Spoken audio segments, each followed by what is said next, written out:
On the 1st of December 1582, Shakespeare married Anne Hathaway, the daughter of a family friend who lived in the nearby village of Shottery. At the time of their marriage, Shakespeare was only 18 years old, whereas Anne was 26.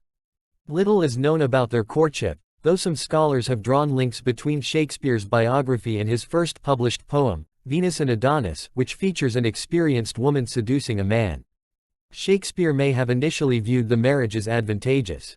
Anne, who had been orphaned in her mid-20s and was bequeathed significant resources in her father's will, was wholly at her own government, which means that she had complete autonomy over her own affairs as well as control over family property.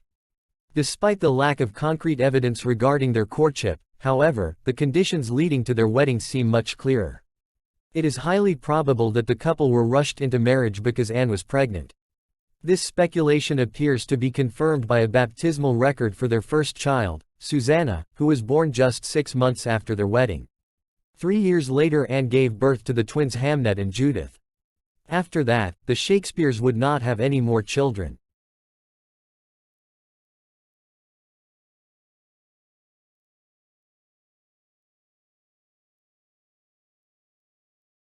Following the birth of the twins, Shakespeare left for London.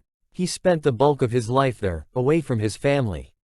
Long periods of separation were not unusual at the time, and hence don't necessarily indicate Shakespeare and Anne's estrangement. Even so, scholars speculate that the Shakespeares had a troubled marriage. Circumstantial evidence comes from the plays themselves. Spouses, typically wives, not husbands, were often missing in his plays, and when both spouses are present, as in both Hamlet and Macbeth, their relationships prove dysfunctional, even terrifying. Nor does Shakespeare promise happiness for future marriage like those foreshadowed at the end of A Midsummer Night's Dream and The Tempest. It is possible that Shakespeare's return to Stratford around 1611 indicates a reconciliation with his long-neglected wife, perhaps one like that depicted in The Winter's Tale.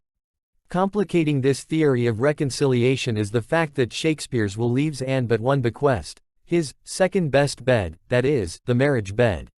Legal historians speculate that Shakespeare may have been trying to undermine the customary dowager's rights that ensure a widow's lifetime income. However, other scholars believe that Shakespeare's bequest intended to honor rather than snub his widow. At the time, a bed represented an expensive heirloom and status symbol.